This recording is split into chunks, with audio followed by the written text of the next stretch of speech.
Jackie, and now I got some. Like you say, there are many things to make us reflect this week. And yes, we are tomorrow remembering and honoring those who fought and lost their lives in World War I, the 11th hour of the 11th day of the 11th month in 1918, when the war ended. The tradition of Remembrance Day was initiated by King George V the following year. In her book, Paris 1919, 6 Months That Changed the World, Margaret Macmillan tells us how those negotiating the peace hoped that they would end all the wars. Unfortunately, their hopes were not realized. Last night, the night between yesterday and today, in 1938, Kristallnacht, the night of broken glasses, took place. Thousands of Jewish shops, homes, hospitals, and synagogues in Germany and Austria were damaged and destroyed. A year later, Europe and the world was at war again.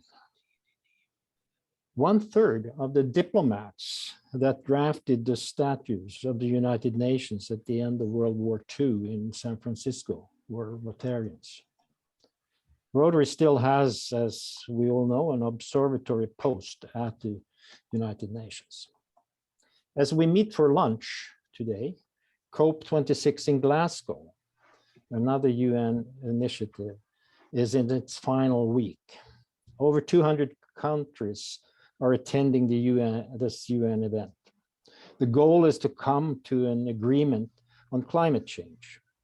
Yes, it is a conference on the environment, but it is also about peace.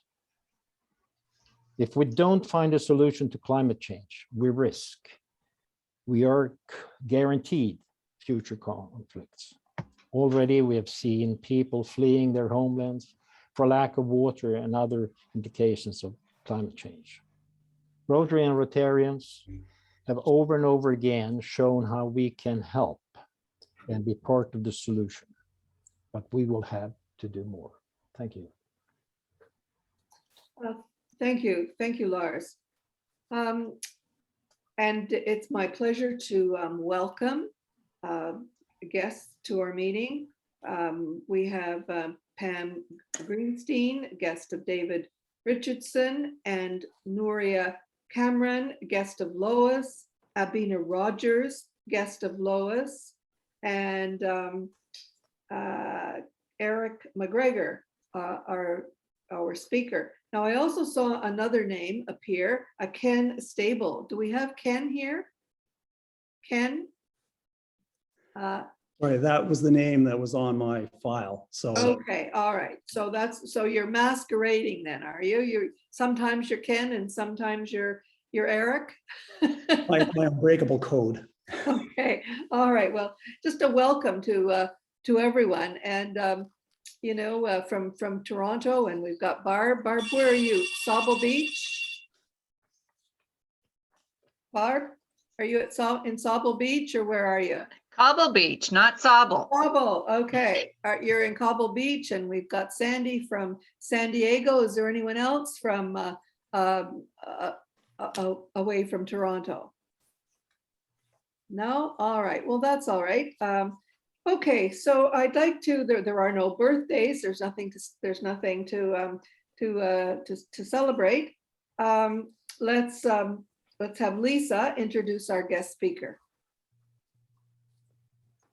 Thank you, Jackie. I'm really pleased to welcome Eric McGeer, Dr. Eric McGeer, to our meeting today. Eric and his family are dear friends of ours. I grew up with his wife, Sylvia, and my mother is her godmother. And in fact, Mom reminded me that today is Eric's daughter, Sarah's birthday. So please give her a big squeeze from the kids and I. Eric has a doctorate from the University of Montreal. His area of specialty is Byzantine history. And he's written a book on Byzantine warfare in the 10th century and several catalogs of Byzantine seals. He is a longtime teacher of Latin and history at St. Clement's School here in Toronto. And now he's a full-time writer with his interest in Canadian military history. His latest book is on the University of Toronto's contingent of Canadian Officer Training Corps from 1914 to 1968.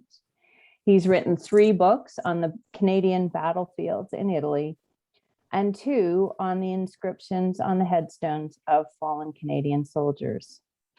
Not only are these books an examination of the very moving words and their meanings, but a look at the context of Canadian society at the time and how our fallen came to be buried where they are. I'd like to share with you a couple of excerpts from the introduction to his book, Words of Valediction. Words of Valediction and Remembrance, Canadian Epitaphs of the Second World War.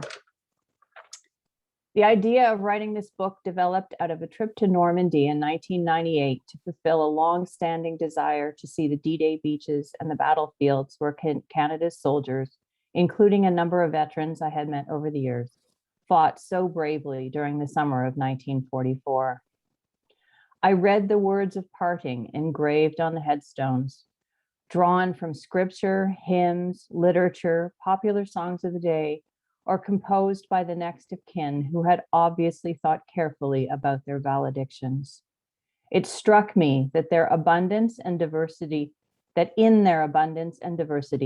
these individual expressions of sorrow and consolation, touching, heartfelt, and permanent, spoke more poignantly than any memorial for the burden of loss borne by thousands of parents, wives, and children for the rest of their lives.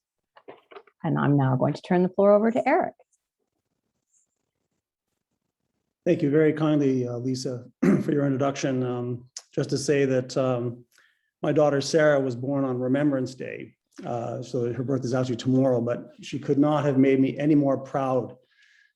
She got in just under the wire at about 10:30, so just in time for a little pink blanket to be adorned. I don't hear anything. No, that's your mic. Are you on mute? I'm not on mute. I think I'm fine. No, it was Sandy came in. Okay.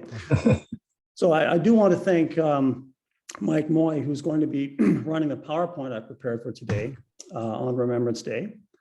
So I'll be prompting him through the talk. And there we are. And I think we can, ready to go, Mike? Yeah, Great. anytime. Okay, thank you.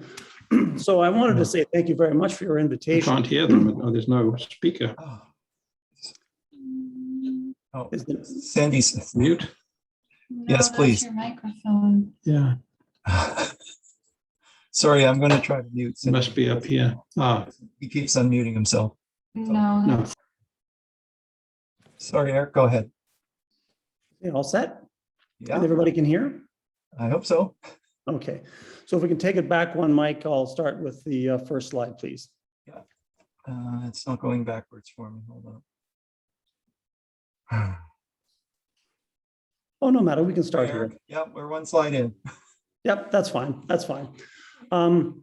Say thank you for the invitation to speak to you and to thank Lisa and for a very kind introduction and to say that today I hope that you'll hear some reflections on Remembrance Day and what it meant in the past and what it means today. And I hope to illustrate the talk with some scenes from the battlefields in Flanders and in France, and to give you an idea of the sort of collective impact of the Great War on Canada and on other countries as well, but to vary the approach from the memorials that you'll see if you ever have a chance to go there, and then down into the personal inscriptions that some of the families left, and to see the meaning and the ways in which people try to interpret what was a human catastrophe, the First World War. I've always felt when I took students there that it remains almost inexplicable that Europe and other countries that were pulled into the Great War could spend 4 years in almost destroying their own civilizations and destroying so many human lives. And it's not only the killing power of the First World War, it's the obliterating power of the war, that nearly half of the British and Canadian, Australian, New Zealand soldiers of the British Empire were unidentified. Their bodies were never found. So over 1 million soldiers of the British Empire alone were killed, and something in the order of 550,000 have no known grave. So it was a war unlike any other in human history, unprecedented in its killing power and its obliteration of countless human beings. And it's always staggered me when I've gone there with students to try and explain to people who are further and further removed from the war how that could have happened and why they persisted at it and what on earth they could make of it in the years after the war. I don't think anybody could have predicted in 1914 what was going to happen, and very few people could make sense of it in the years after the war. So I hope to give you some sense of the impact of the war on that generation and why it is very important for us to remember the countless Canadians and countless people around the world who were affected by those events. It changed the world. And I remember going to a very fine talk by R.H. Thompson, the actor, who said that the world had been going in one direction until 1914, and after that, it went in another. And I think that's very true. It is one of those hinge points in history that will forever fascinate and draw in people trying to explain what on earth happened during that war. May I get the next one, Mike, please? There you go. There we go. I've decided to start off by focusing a little bit on the Battle of Passchendaele. The reason I chose that is that it ended on November the 10th, 1917, so 104 years ago today, when Canadian soldiers took what was left of Passchendaele village after a month-long struggle along the battlefield that you see here. And the photo here was taken from the starting point of the Canadian Army as it was ordered to attack Passchendaele, which is just beyond the tree line you can see in the distance of the photograph, and that's a beautiful winter morning in Flanders. Passchendaele was the worst of the First World War. Nothing was good about the First World War, but this was the absolute hell on earth that the armies got into. Every army of the British Commonwealth was affected by the fighting in Passchendaele, which began with the Third Battle of Ypres in July of 1917 and Can lasted. you join it again? There should Yeah, have sure. been something that said join with computer. Sorry about audio. that. Okay, well, yeah, I'll just leave meeting. Okay. Yeah, hope so. Okay. So the battle that began in July of 1917 ended in November, so it was nearly 5 months. And at the end of it, there were over 220,000 Allied dead, including 16,000 Canadians. And some of them are just still out there. So it's a very beautiful place today, but of course it was a moonscape in 1917, and I'll have some photos for you in a moment. But to say it's to mark the anniversary of the worst battle of the First World War. May I get the next one? That's the Canadian Memorial at Passchendaele, and this is one of 8 battlefield memorials on the Old Western Front that are dedicated to the Canadian Expeditionary Force. This is on the site of a farm that is just down the road from Passchendaele Village, where the memorial stone was placed in the years after the war.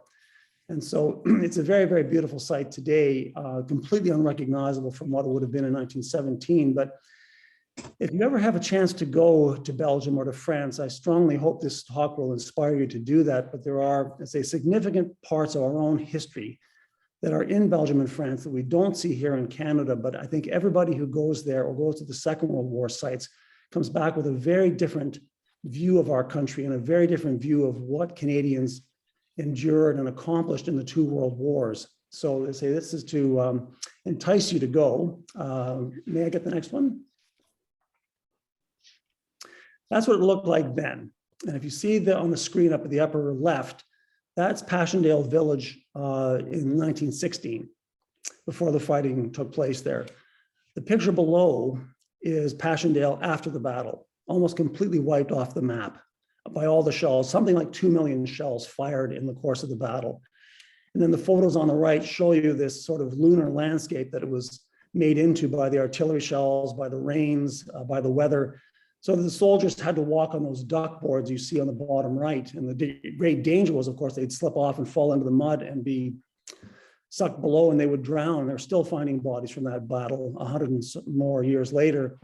But to say that's what the memory of Passchendaele was to the people who fought in it. And certainly my grandfather and some of his friends remember that very, very clearly as the absolute worst of anything that they could have seen in that war.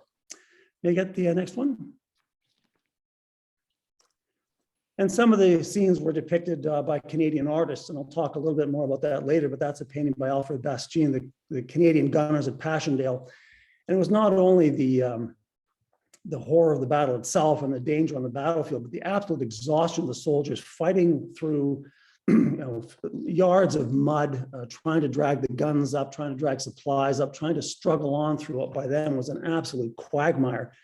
So that it gives you some idea of the human exertion in that battle and the remarkable stamina and endurance of those soldiers. And it's admirable in a way that they stuck at it. They all felt they were depending on one another. They all felt that they had a duty to their fellows to bring the supplies up, to support the soldiers going into an attack, the artillerymen feeling that the infantry would be left to be massacred if they did not support them. So this very strange sense of comradeship that came out of the Battle of Passchendaele, which is what kept them going. They all knew it was for very limited gain. It was a very lethal place, but the sense of duty to one another is something that comes up in the letters of the British and Canadian and other servicemen there, that they weren't going to let each other down. And there's something very admirable in that kind of indomitable spirit that you find there, even in those hellacious conditions.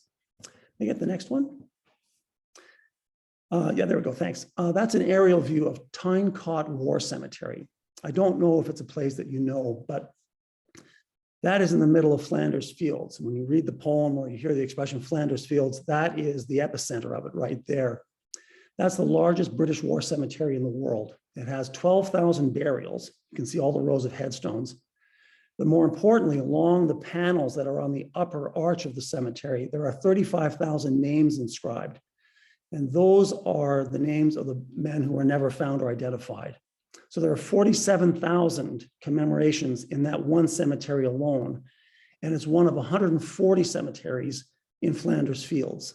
Not all of that size, not all of that magnitude, but to give you an idea, in a very concentrated place, let's say between Bathurst and let's say out to the east end, somewhere along Chester in that area, and then from Bloor down to the lake, the concentration of human beings in one small sector of Belgium, nowhere was safe. That area was shelled and bombed and fought over for years, for 49 of the 52 months of the war.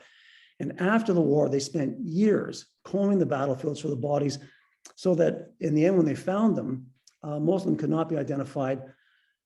Something like 70% of the bodies buried here are unidentified. There are over 1,000 Canadians in this war cemetery. So if you wanted to go and explain to students in one place what the First World War meant, you would go to this place. It encapsulates pretty much all there is to take in about the magnitude and the suffering of the Great War. Can I get the next one? Those are the panels along the end of the cemetery there, and all the names of the fallen that could not be identified were very, very carefully inscribed there, as you can see on the panel on the right. You think of the Herculean labor to record all those names so that none of the families would have the sense that their son or brother or father had been forgotten. They made a very strenuous effort to make sure that everyone was commemorated somewhere. And the strange memorial that the First World War created was the Memorial to the Missing. To say that there are 17 such memorials along the old Western Front, simply to record the names of the fallen who are never identified. And of the Canadian dead of the First World War, about 1/4 were never identified. And they're either on the Menin Gate in Ypres, which I'll show you, or they're on the Vimy Memorial. So the families at least knew that there was somewhere where a fallen relative was remembered, where his name was recorded. Can I get the next one? That's the Menin Gate. That's in the town of Ypres. And they use the Dutch spelling now, Ypres, the I-E-P-E-R, but better known to us in the French form as Ypres. But that was a memorial built to record the names of all the Commonwealth soldiers who were killed in the salient, in other words, around Ypres itself. There are 54,000 names on that memorial. And it's because they ran out of room. They had to do the rest at Tynecott. There are 7,000 Canadian names on this memorial. And if I get the next one, I can show you a couple of examples. On the left there, the third down from the top, you'll see J. Stevenson. He was the husband of Mrs. Marjorie Stevenson, who lived in Drummondville, Quebec. And he was killed in 1917. His body was never found, so his name was on the Menin Gate. If you see the headstone to the right, that's his son, John Stevenson, who was killed in 1944. And if you see the inscription, at the going down in the evening, we shall remember them, the famous words from Binion's poem To the Fallen. Mrs. Stevenson was remembering her husband killed in the First World War and her son killed in the Second. And that was not an uncommon occurrence in Canada or other countries of the Commonwealth, where there would be a member of one generation killed in the First World War and a member of the following generation killed in the Second. The next example is a very famous one. If I may get the next slide, please. You'll see the name Fisher there. That's Fred Fisher, the first Canadian to win the Victoria Cross in the First World War in 1915 during the gas attack at Ypres. The very famous use of poison gas where the Canadians held the line when the Germans unleashed that terrible chemical weapon for the first time in modern warfare. You'll see to the right the grave of Lieutenant Fred Fisher, who was Fred Fisher's namesake, who was killed in Normandy in 1944. And it was very common that brothers would go to the First World War. The brother who survived would name his first son after the brother who had been killed. And so you see that the name Fred Fisher appears on a monument of the First World War. His namesake is buried in a special commemoration from the Second World War. So as I say, when we think of the world wars, they weren't that very far apart. They're only 25 years apart. That's not a long time. And so it was time enough for the fathers to come back and see their sons go off to war and be killed in the Second, or to have a relative of the same name or someone of the same family, one generation killed in one conflict, one generation killed in the next. So that's, again, part of the accumulated tragedy of the world wars. The First World War was bad enough, but it was followed by a war even worse. And that's what is heartbreaking about the First World War and the hopes invested in it. As the gentleman was saying at the very beginning, the war to end all wars, in fact, laid the groundwork for a war that was even 10 times more lethal in conflict than the First World War was. And if you think of that generation of Canadians, if you think you were a Canadian born in 1895, that would mean that you lived through the First World War, the Depression, and the Second World War. That's quite a bit in one lifetime. Those of us born after the war have no idea how lucky we are compared to those generations that came before and had to live through these calamitous events that I say are almost beyond our imagination today. May I get the next slide, please? That's the town of Ypres or Ypres. I just wanted to show you this because it was the very heart of the salient and was almost bombed to rubble in the course of the war. The Menin Gate, I showed you a moment ago, would be at the top of the photo on the left. You can see a road winding out of the town on the upper part of the photograph there. That's the famous Menin Road, the road that all the soldiers took out to the front. And that's why they put the gate there, because almost every soldier who served in the salient had gone along that road. And the photograph on the right is Ypres early in the war, this beautiful little Flemish town with the famous walls that were designed by a military engineer of Louis XIV. Very beautiful place, now completely rebuilt. But Ypres itself was not fully rebuilt until 1962, nearly 50 years after the end of the war. It took that long to restore the town to what it had been, a very beautiful small trading town before the First World War. So the destruction lasted and the recuperation of the landscape lasted for decades after the First World War. Make it the next one. But it was also a place that was known to Canadian artists, and I just picked two examples here. You've got A.Y. Jackson, who was in Ypres, who was a soldier who served at Vimy Ridge, for example, who painted the area around Ypres. He painted some of the damaged houses, and he painted the remains of the famous Cloth Hall. And any of you who go to Ypres today will see that it's a magnificent structure right in the middle of the town with an excellent First World War museum. But the ruins of it were painted by A.Y. Jackson in 1916 when he was there with the 2nd Division. And in the lower part, you can see two paintings by Fred Varley, who was also a war artist. Many of the group of 7, in fact, did paint in the war. And you can see that some of their landscapes that they came back to paint here in Canada are reminiscent of these bleak and withered scenes that they had seen on the Western Front. And Varley never forgot that. If you look at some of his landscapes, there's an eerie resemblance between the war-torn landscape of France and Flanders and some of the rather desolate locations he chose to paint when he returned to Canada. And that was true of the other members of the group of 7. So the war had its impact on art and on a very, very famous a group of Canadian artists who became the group of 7, but made their first reputations as the war artists after the 1920s. May I get the next one? This is the largest of the memorials to the missing. This is the memorial at Thiepval in France on the battlefield of the Somme. And it has 75,000 names on it. And that's just for the fallen of 1916. There's another memorial about a mile away for the men who were lost in 1918 who have no known grave. It's almost too much to take in when you go there, all those names, as Siegfried Sassoon said, the intolerably nameless names.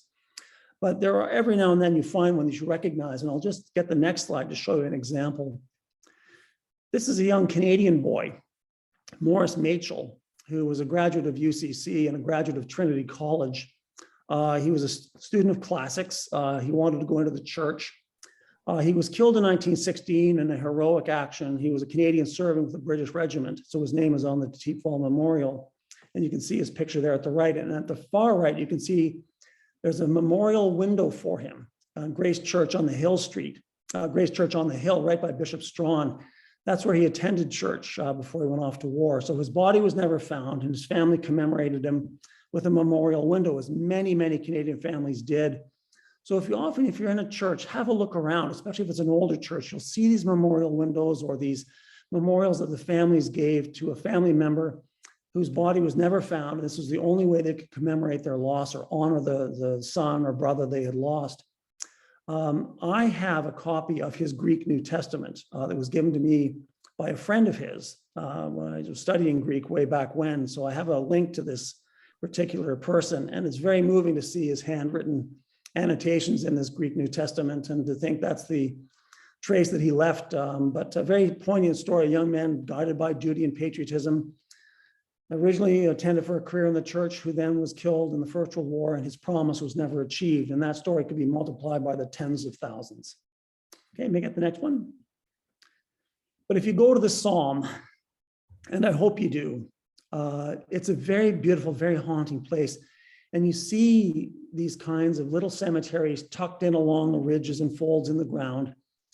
And with this one, if you go and look at the headstones, they all say July 1st, 1916. These men were killed. This is the old front line. These men were all killed in this area on the 1st of July, that fateful morning when the attack on the Somme was launched. Really the worst day in British history. And it then became a battle in which all the other Commonwealth countries would take part, including the New Zealanders and Australians and South Africans and so forth, the Indian soldiers who served with the British Army. Each of them has their own part of the Battle of the Somme. But it's a very moving place and a very, very beautiful place today. But to see these little cemeteries so beautifully kept in that lovely landscape is a very moving, very meaningful, very poignant experience. And I always make a point of taking students there to show them that. It's a very important part of the history of many countries, including our own. May I get the next one? That's the Canadian cemetery, a place called Courcelette, which was the worst battle for the Canadians in the First World War. There were over 8,500 Canadians killed at Courcelette. Only half of them were ever identified. And the cemetery you see there is called Adinak. And if you think for a moment, you'll see why it was called Adinak, because that's Canada spelled backwards. So it's a Canadian cemetery with the name spelled differently. And it's one of 3 very large Canadian cemeteries in that area. And there are 1,400 Canadians buried in Adinak Cemetery, and there are 2 or 3 just outside the photograph there. But to say that in all the major battles of the First World War, there's a specifically Canadian connection. And after the war, given the remarkable contribution made by Canadians to the Allied victory, the Canadian government received permission to have cemeteries designated as Canadian war cemeteries. They're looked after by the Commonwealth War Graves Commission, but they're specifically designated as Canadian cemeteries in honor of this country's contribution to the Commonwealth cause. So if I get the next one, and there's a whole toponymy. In other words, all the place names on the Old Western Front bear these old names, and you can see here Toronto Cemetery, there's Ontario Cemetery, Quebec Cemetery, Canada Cemetery, Regina Trench, there's a Niagara Cemetery, there's a Maple Leaf Cemetery. All the different countries left their little traces. You know, Australia has its own, New Zealand has its own, there are South African ones. So when you go there, you're almost back in Canada itself. There are all these little reminders of the presence of Canadians there, 600,000 who served overseas in the First World War, and have left their name in these various ways on the landscape of France and Flanders. It's very affecting, very touching to come and see these places now with the little flags and designations. It's a little part of our own history that I don't think we quite realize is how profound an impact it had on those on the First World War and the countries affected in it. We had a major part in that. And we think of the New World sort of being affected by the Old, but in fact, the New World, both Canada and the United States, had an enormous impact on the course of history in Europe itself. And this is the proof of that, the Old World rescued by the New, in a sense, in both world wars. May I get the next one? But the Canadian soldiers also left their mark in other rather more humorous ways. There are some chalk pits where chalk was excavated for centuries, and the Canadians took refuge there before the Battle of Vimy Ridge in 1917. And while they were spending their time there, they carved in their names or they carved in these little designs and so forth. And there are hundreds of these subterranean caverns. The one on the left was by a soldier from Nova Scotia, and we think it's the Blue Nose, the one that's on the dime. So he's sort of carved that in as his little reminder of home. And then on the right, a soldier carved in all the battles in which he had served. And as far as we know, he survived the war, but he left a little record of his battles from Ypres on to the Somme. And as they waited for the attack to begin at Vimy Ridge on April 9th, 1917, a lot of them left this little memorial to themselves, these little carvings and little drawings and little mementos of themselves, of their comrades that have now been discovered by battlefield archaeologists. And it's amazing how much we're turning up in battlefield archaeology. It's a whole world below the earth, so that there's much more to be found. And if you have a chance, I would strongly recommend you go to some of these places as well, because you get the view of soldiers as personalities, as human beings, and some of the anonymity of the past is restored to real people from these little drawings and diagrams. Some of the humor, some of the day-to-day life of the soldiers comes out with that. May I get the next one? This is a memorial that not many Canadians would recognize, and it's unfortunate because this was the greatest Canadian exploit of the war at a place called Dury, which is just to the east of Arras in France. It doesn't look like much today, but if you'd been there in 1918, the Germans had almost a 4-mile deep belt of defenses. This was their last line of defense in France. This was the barrier behind which they felt they could prolong the war, make it so costly for the Allies that there would be a negotiated peace. That's the only thing the Germans could hold on to in 1918. And they were hoping to prolong the war into 1919 and 1920 so as to come to a negotiated peace, so as not to lose the war. They couldn't win the war, but they could still not lose it. But in the span of about 2 months, the Canadians broke through the German line here, shattered the German resistance, and basically put the writing on the wall for the German high command. So when the Canadians broke through here at Dury and then at the Canal du Nord at the beginning of October, that's when the German high command told the Kaiser that it was over, that they had to sue for peace. So we forget that the Canadians played a major role, not only in winning the First World War, but ending it, because everybody was tired of it. That war could have gone on for another year or two easily. And I think the sense of relief and gratitude that the Canadian Corps was the army that had broken the war's spine. They had ended the war. So this little memorial stone sitting out of Dury is where General Currie, the Canadian commander, felt that the greatest memorial should be placed, not at Vimy Ridge, but here. In the end, they opted for Vimy, as you know, with a magnificent memorial there. But this was the greatest accomplishment of the Canadian Corps during the First World War. May I get the next one? There they are advancing. They're up and out of the trenches, and they're finally on the move. And so the Canadian Corps, excelling at mobile warfare, as I say, was the corps that broke the back of the German resistance. And this is a photograph just to show you the advance as it proceeded along the point where I was showing you a moment ago. If I may get the next one.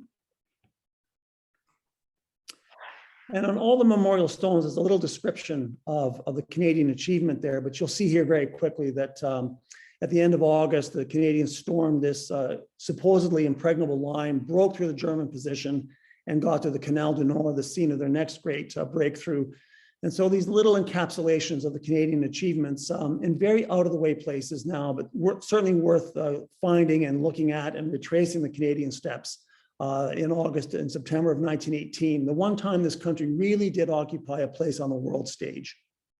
May I get the next one? But Canada also bequeathed, I think, the most famous commemoration of the war. And here's the headstone of a young British soldier. You'll see that he was 16 years old. The youngest British soldier killed in the First World War was 14. A boy who was buried in Flanders. The oldest was 68. And that was a man who was a banker, and all of his three sons were in the war. He wanted to join them. He served in the rear areas and was killed by a stray shell. His three sons survived the war, but he did not. So between 14 and 68, those are the youngest and oldest casualties of the First World War. But this family commemorated the young man with the famous lines from John McCrae's poem. So that poem became a kind of universal commemoration, universal sort of siren song for the soldiers killed in the Great War. Many families chose it as their epitaph. You could almost reconstruct the poem itself from all of the quotations on the headstones, not only of Canadian, but of British, Australian, South African soldiers. It was the most famous poem to come out of the First World War. May I get the next one? But some of them are just heartbreaking, and you see all these memorials and all these monuments, and then you boil it down to one or two examples. And I've always thought this was the most moving one I'd ever seen. This is a man killed in 1918. His daughter, who was 8 years old, put the epitaph on his headstone, you know, "Death is not a barrier to love, Daddy." And it's from his little girl who was 8. And if you see the next one, you get a sense of the impact of this. I was walking through this cemetery a few years ago and noticed this one. There was a little sign there, and you see that it's a sergeant from the Royal Engineers, an English soldier who was killed in 1917. And in 1994, his daughter had come to leave that little sign there, and on it, it said, "You left me, dear father, when I was 3." When he was killed in 1970 when she was 3 years old. And now, aged 81, I have come to see your resting place, your loving daughter, Rose. So 77 years after he was killed, his daughter made this little pilgrimage toward the end of her life to visit the place where her father was buried, the father she'd loved and missed all her life, to bring that part of her life back, you know, to close the circle. And I thought, you know, for these people, the war never ended. You know, we think historically the war ended in 1918, but for thousands of people, the war never ended because they were left with a legacy of this kind of loss, especially the young children who never knew their fathers. And there are so many little testaments to that. Children who were left fatherless after the war and lived the rest of their lives wondering about the father they'd never had. And so I find these deeply, deeply moving. And any of us who are parents will feel that. You read them one way before you have children. You read them another way when you do have children, and they're almost unbearable when you do. May I get the next one, please? And the impact of the war, I think it's bad enough to lose one, but some families like this one were just decimated by the war. And here you see a private killed in September of 1918. 6 brothers in all answered the call, 1 crippled, 3 killed. And that's by no means unique. There were families that lost all of their sons. We've all seen Saving Private Ryan, or we've all heard about some of the cases of other countries, but there are certainly Canadian families that were completely wiped out. There were families that lost 3 brothers in the Second World War as well. A scale of loss that's unimaginable. That kind of catastrophe happened to a single family, and to think that was multiplied through all the families of this country between 1914 and 1918. May I get the next one? And almost as sad are these, and these are little plaques that we find in the public cemeteries today. This is in Prospect Cemetery here in Toronto. These small plaques, as you see here, for Corporal Robert Gray, wounded and gassed in 1917, died January 31st, 1920. In other words, there are men who came back to Canada mortally wounded. They've been gassed, their lungs have been burned out, they've been so badly wounded. And they lived on for 2 or 3 years in a veterans hospital and then died, and then were commemorated with this little plaque. They're the ones who get forgotten. And there are hundreds and hundreds of them. If you go to Prospect Cemetery or to other cemeteries with a veterans plot, you'll see these. And it's a very touching reminder of these guys who lived long enough to come home and die here. Often, if you look at the veterans plots, you'll see so many of them died in their 40s and 50s. They were worn out by the war. They survived the trenches, but they came back to shortened and blighted lives. And there were so many veterans hospitals, even in Toronto, at Davisville, the Western Hospital, until after the Second World War, they were all concentrated at Sunnybrook. But for many years after the war, you could go out and see soldiers in wheelchairs or sitting outside the veterans hospitals, like at Christie Street. The men whose lives were broken by the war. I mean, they'd survived, but their lives were really ended. And so they died these little lonely deaths when they came home. And so it's almost, they're almost forgotten. It's almost invisible now, but I always make a point of going to look for these when I'm in a public cemetery to see these forgotten casualties of the war who survived long enough to die here at home. May I get the next one? Well, that's, if you go forward one, please. There, Right. yeah, we're going Apologies. backwards. There we go. Right. And sometimes there are little testaments to the heroism of the soldiers. This man, Private McGrath, was killed in action while making an attack on the enemy trenches east of Hendecourt. In other words, you all know about trench warfare. It was almost suicidal going to the attacks and these soldiers facing what had to be faced. And the families would sometimes commemorate that, but there are different kinds of courage and heroism that they sometimes commemorated as well, as the next example will show. These are 3 graves in a French cemetery in France. The one on the right is a doctor, and you'll see 2 nursing sisters on the left, and they were killed at the post of duty. In other words, a lot of nursing sisters went over, of course, to serve in the hospitals and the regimental aid posts. And during the First World War, there were nearly 50 of them killed by bombs, by stray shells. So we shouldn't forget that there were women who volunteered in great number to serve in the Great War in various capacities as nurses and supply and logistics. And they too were vulnerable to the effects of the war, which could reach far beyond the trenches themselves. And so you find these very touching memorials to the nursing sisters here, often with very, very moving and beautiful epitaphs of their own, that they were serving the soldiers who'd been wounded, they were tending to the sick.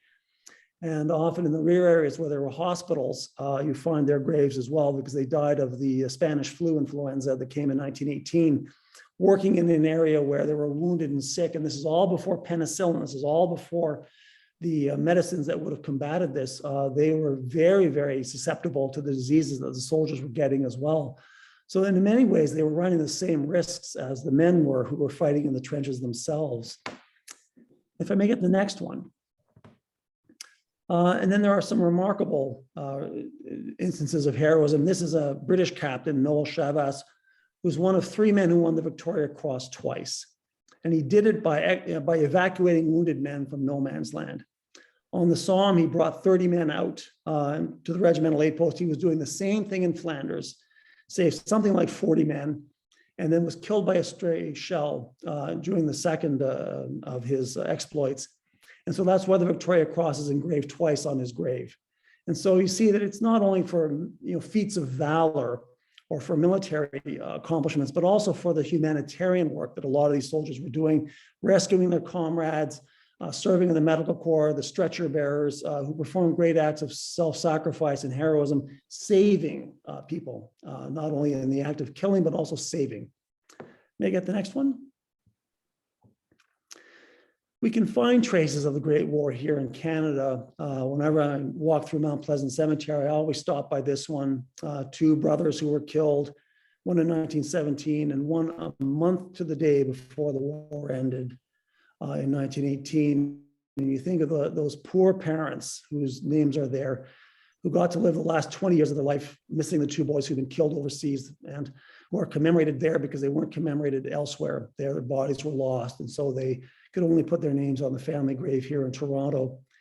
And then if you look around all the civic memorials, let's say in front of a high school here at Malvern Collegiate, for example, in Toronto, there's a beautiful statue there commemorating the students who died in the First World War. So it's there around us if we have eyes to see all these touching little memorials to those who went overseas and never returned.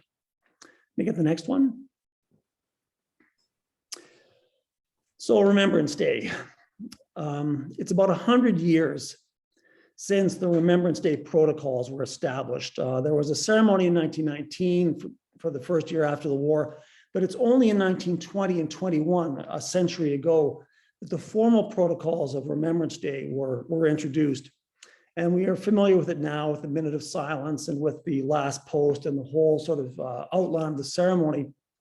But the first Armistice Day, or Remembrance Day as it was called then, was held in 1920 in London. And at 11 o'clock on the nose, everything stopped. And there's a photograph showing how people, traffic, everything came to a halt for 2 minutes. And the silence in the city was absolutely perfect. There was not a sound. And so I think some of the impact of the war is measured by the fact that this kind of public commemoration and this profound silence on that day in London, the busiest city in the world, simply stopped. Almost robotic silence that descended on the city. We can't feel it as immediately today, but I think some of the importance of Remembrance Day is shown in that photograph, what it meant to them, that the whole city would grind to a halt. No one made a sound. May I get the next one? There we go. And that's the first formal Armistice Day or Remembrance Day at the University of Toronto in 1924. And that is just after the Soldiers' Tower had been dedicated. That was raised by private funds, was built in less than 5 years. And this is the first formal Remembrance Day service that was held there with all the students present. They were given the morning off to attend. And you can see the soldiers who were lined up there. That's the University of Toronto Officer Training Corps that would turn out on November 11th to take part in the ceremony. And they say too that the silence was absolutely perfect at that point as well. The only thing people heard was the bell at City Hall as it tolled out the hour at 11 o'clock.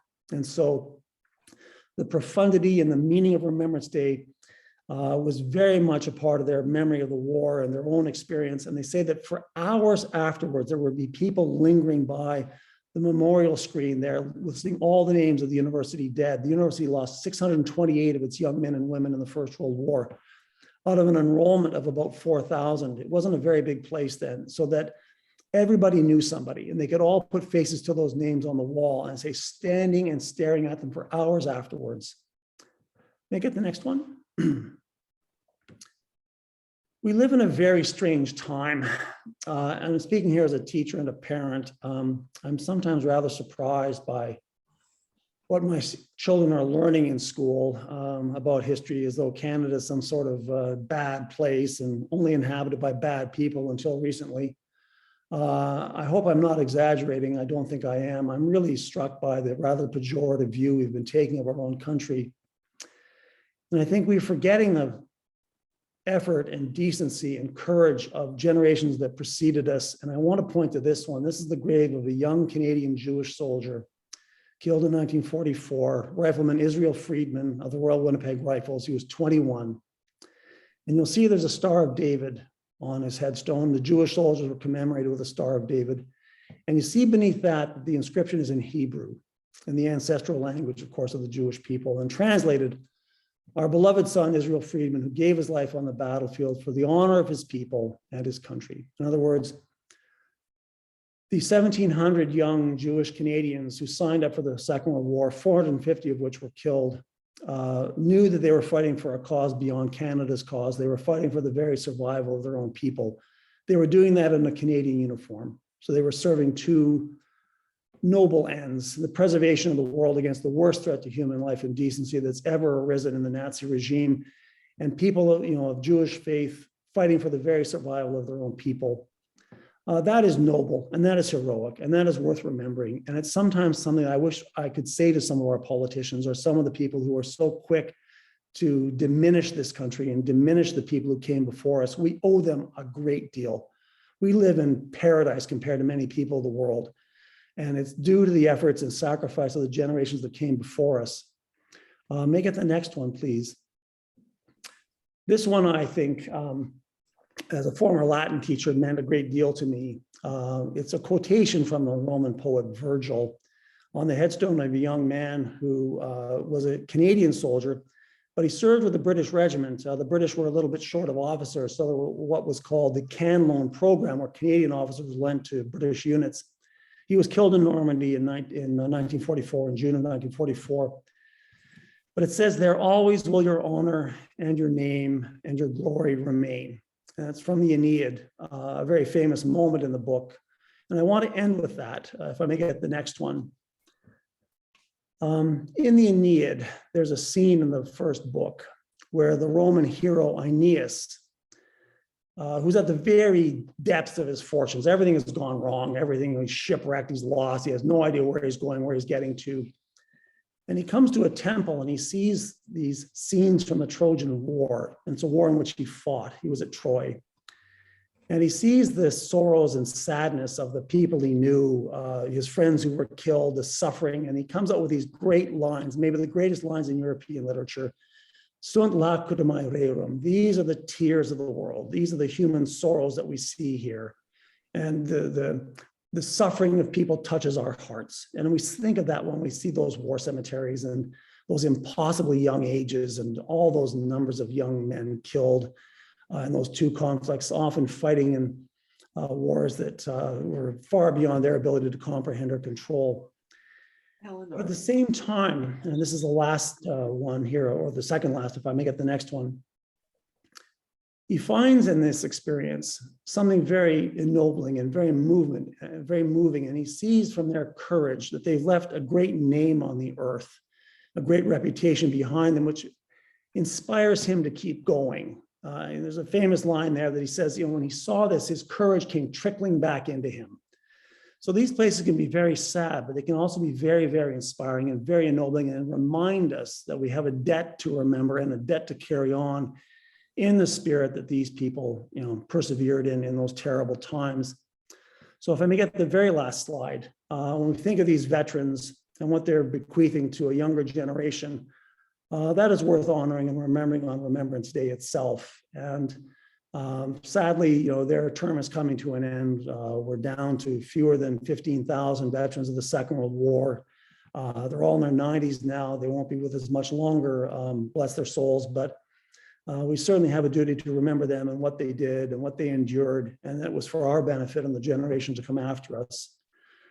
So I hope that what I've shown you is a reflection on Remembrance Day and something that has been meaningful to you and something that, as I say, will inspire you to go to the places where Canadians fought in the First and Second World Wars and see that for yourselves. I found it a life-changing experience to see it for myself, and I hope that perhaps you, either having seen it or going to see it, will feel the same way. So I do thank you for your attention, and perhaps if you have any questions or comments, we can go to that.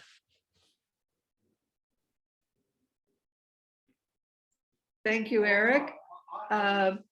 Maybe we have time for one question, one or Sure, two questions. sure. I went a little over time, I think. I found that a fascinating talk, Eric. I went to Normandy in 1919 on the 75th anniversary, but in fact, we spent most of our time in Belgium looking at First World War cemeteries and hearing the stories. One of the things that really struck me was that Canada in the First World War had a population of about 10 million people. 600,000 soldiers went off to that war, and 177,000 of them didn't come home. It was a hell of a sacrifice. Oh, yes, you're right. You consider the scale of the population then, the ratio of the soldiers who served, the soldiers who were killed or wounded, it's absolutely staggering.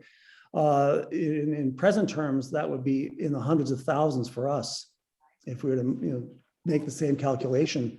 And I think that gives you some idea of the impact of that war on the Canadian population, which I'd say was 7.5 million in 1914. That's very true. Thank you, Sandy. Seeing no other questions then, yeah, Eric, you will be warmed to know that many who are here today have visited the sites so that your photographs were familiar to many. Good. I'd like to add, and one of them being John McIntosh. John, if you would thank our speaker. Yes, thank you very much, Jackie. I've been sitting here listening very patiently to Eric's fabulous verbal and visual tour of the war. I did have the opportunity, as Jackie said, and I think Sandy still has my book on it, on where we went. I'm not sure. I gave it to Jackie. I Jackie, have it. I'm taking good care of it. I did Ypres, and I did Passchendaele, and I did Vimy, and I did the Somme, and then we went up to Honfleur and did Normandy beaches. Yeah. I did a whole tour of it, and until you're there, I had no relatives in the war, at any of the wars. but I felt like I was part of it. I don't know why, but you just feel like you're part of it.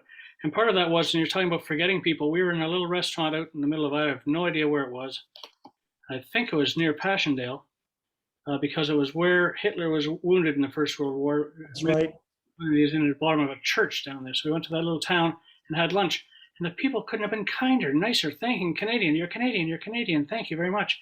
So we were very well respected and not forgotten over there. We may be forgotten here, but we aren't forgotten over there. I also had time at the Menin Gate, and when we arrived at Menin Gate, we stayed at Menin Gate House, actually. And the owner of that house was a gentleman, I cannot remember his name off the top of my head. Anyhow, he got us into the service that night, and we got to sit right at the very front. That particular evening, the Australian rugby team, who was over in England playing football in the World Cup rugby, were all there because they had identified an Australian soldier. Right, right. And they had great representation. It was really, really very moving. Now, I'd like to thank you very much. I'm just going to end up by doing, I was reading, I got a last minute call to be the thanker today. Anyhow, I found a little article, a little part of a poem that I guess Carolyn Bennett, MP for Toronto St. Patrick's, had written, or one of her people had written. It says, "Lest we forget, on Remembrance Day, we honor the brave men and women who have serviced and sacrificed so much to make Canada this prosperous, free, and secure country we enjoy today. From the lives lost to the lives changed forever, your courage, strength, and selfishness will never be forgotten. We thank you." Eric, I thank you very much for bringing this all to our attention. I can't wait to look forward to going back. I'm going to France next spring. Not going to get to that area, but I'm going to go. I may just change my mind, stay there for an extra week, and go up and have another look around. It is fun. If I'd known all about that before going to high school in Toronto, I would have enjoyed history a lot more than I did, and be able to understand the world situation a bit better. Now, I thank you very much for bringing it to our attention. You're most welcome. Thank you very much for your attention. Thank you. Well, thank you, John and Eric. And for those who are joining us for the first time, we move into a Rotary tradition of taking time to share our happiness.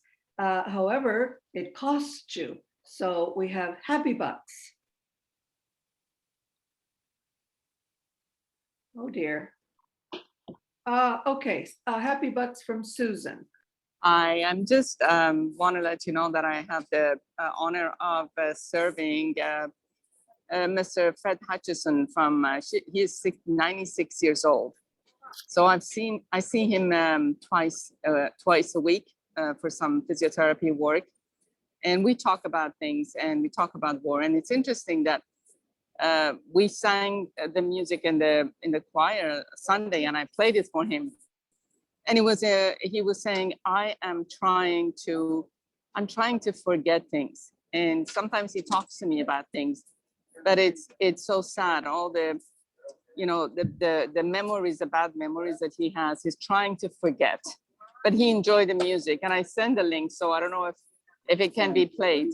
It's a beautiful music. And how much is that worth to you, Susan? I'm not worth a lot, but $20. $20? Yes. Okay, thank you, Susan, $20. Thank you. Any other Happy Bucks? Not a very happy group today. Am I missing somebody? All right, Joe Clark.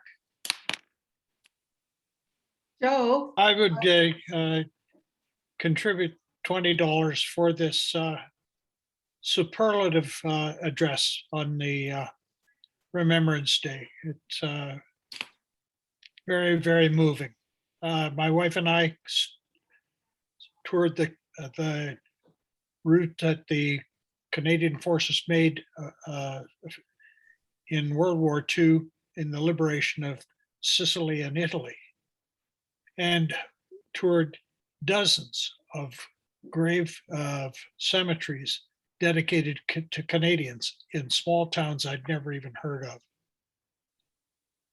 Thank you, Joe. Are there any other? Jackie put me down for 10. All I right. think it was a fascinating talk.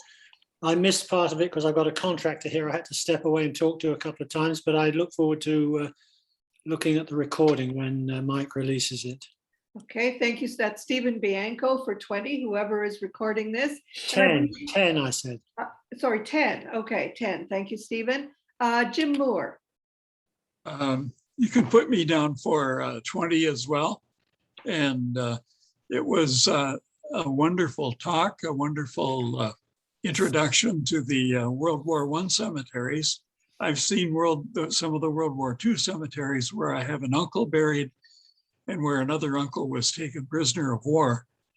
I haven't seen the World War I cemeteries, but I'm looking forward to that the next time we go to France.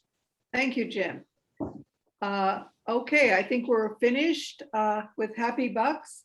Again, for those who are new to our meeting, we move into the business part, and I'd like to turn things over to President Mike.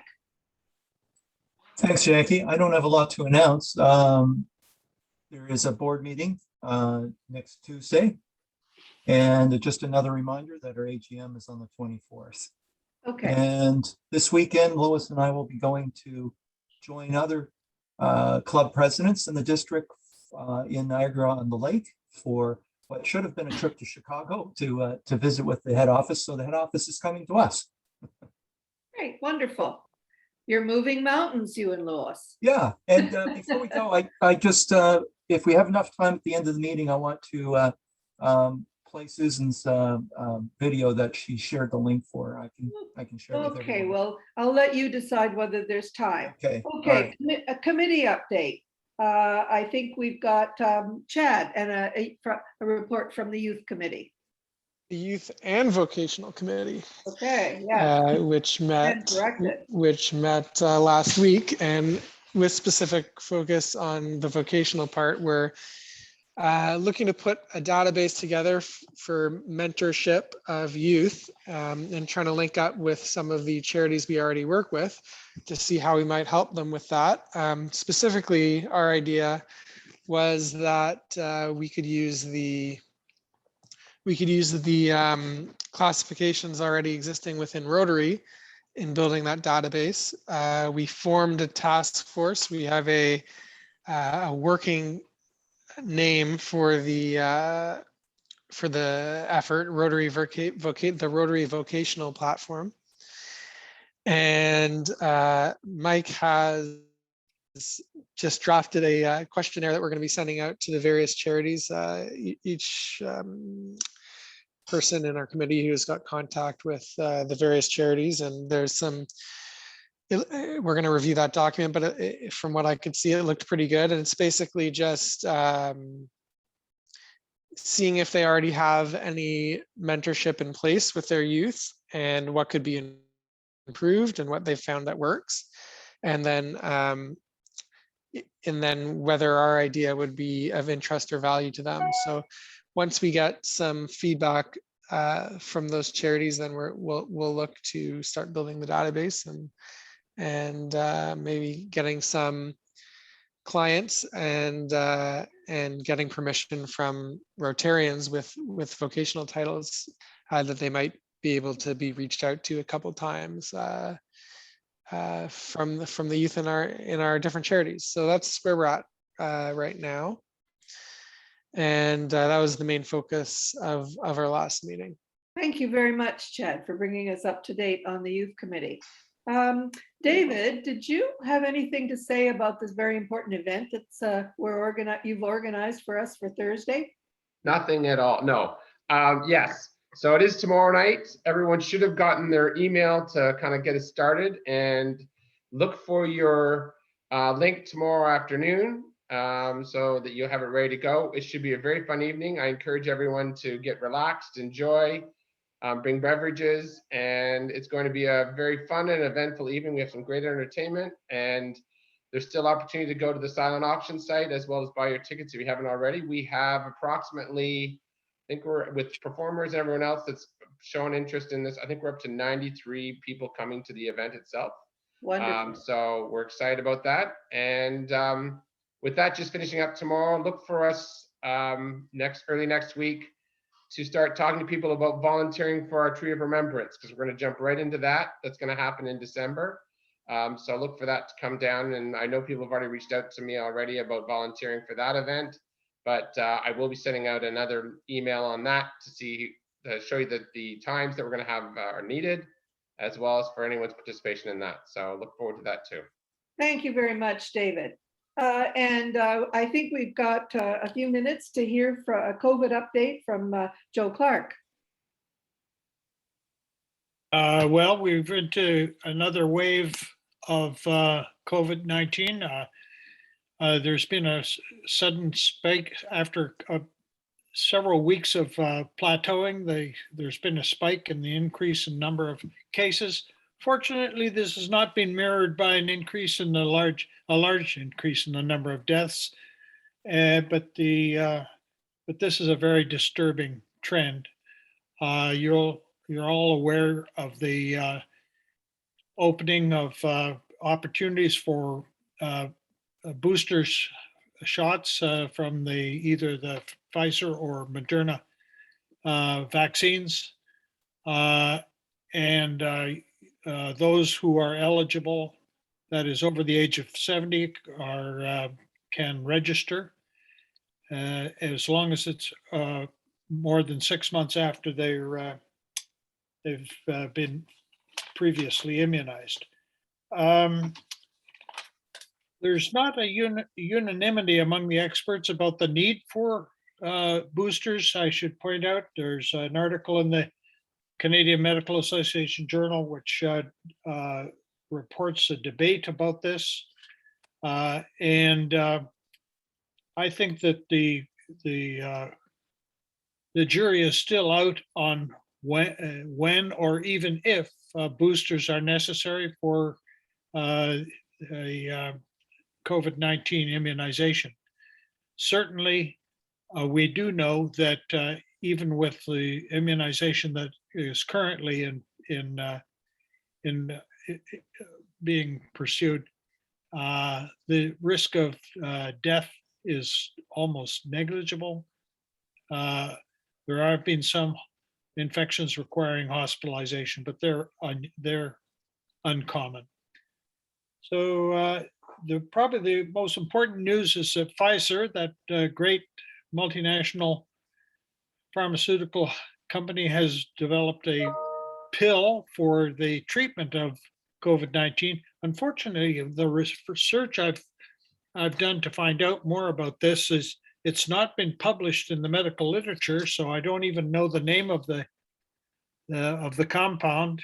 It's supposed to be 90%, close to 90% effective in preventing hospitalization and death if it's taken early in the course of the disease. Well, there'll be more information about that forthcoming. So anybody got any questions? Yeah, Joe, can I just ask you, I didn't realize there was a 6 months. It has to be, so it's 6 months after, at least 6 months after the second dose. Is that correct? That's what the information I had, but I got that information about a week ago, and I haven't heard whether it has been amended. It seems, but if you think about people over the age of 70, most of those will have been immunized before more than 6 months ago, because they were among the first group to be eligible for immunization. Joe, I was talking to a friend on that 6 month thing, and he happened to actually call up the Ontario site, and the actual day they're using is 168 days after you've had your second dose. So that is just shy of 6 months. 168 days. Yes. Well, don't go there on the 167th day. I'm sure if you call the Ontario site, they will let you know. Okay, thank you very much, Joe. Just a reminder that our next week's speaker is Megan McLean on climate change and environmental priorities for the City of Toronto. Megan is no stranger to our Rotary Club. Barb Bocking and Norma and I know her very well for the time she was with the CRCID and monitored our global grant in Kenya. And Megan has also, she's already spoken to our club on, in her role with the climate department at the City of Toronto. So it'll be nice to welcome her back again, and somebody should follow up with her and ask her if she'd like to join our club, because Megan's been a Rotarian for many years.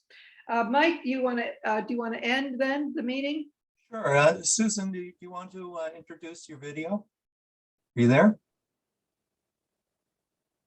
I'm not sure if she can. Oh, there she is. Yes, hi. Hi, would you like to introduce your video? I'll play it for everyone. It's the video, it's a choir at the Lawrence Park Community Church, Flanders Field. We sang it this Sunday. That's what it is. All right. I'll put it on.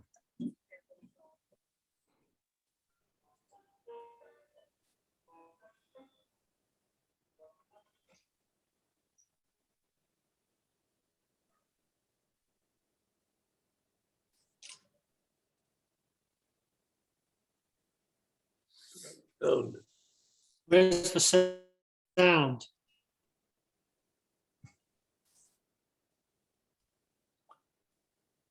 No sound. Mike, there's no sound. Oh. The sound is on. Not sure why. Is anyone else able to hear? No. No. No. Okay, well, I'm not sure what the issue is. It may be bandwidth. Susan, can you've sent the link to everyone? I will send the link to everyone, and you can watch it on your own. Sorry about that. Thank you, Mike. Thank you. Thank you. Thanks, Thank Mike. you. We tried. So if there's nothing else for the good of Rotary, then I would like to call the meeting to an end and see you next week. Thank you. Bye-bye. Thank you. Can I just ask, Mike, I hope that you did record the speaker today. Did you? The meeting has been recorded. Yes, I'm going. Okay, perfect, because I missed some of it. I had to step away for a while. It'll be posted on our YouTube channel so you can see it. All right. Thank you, everyone.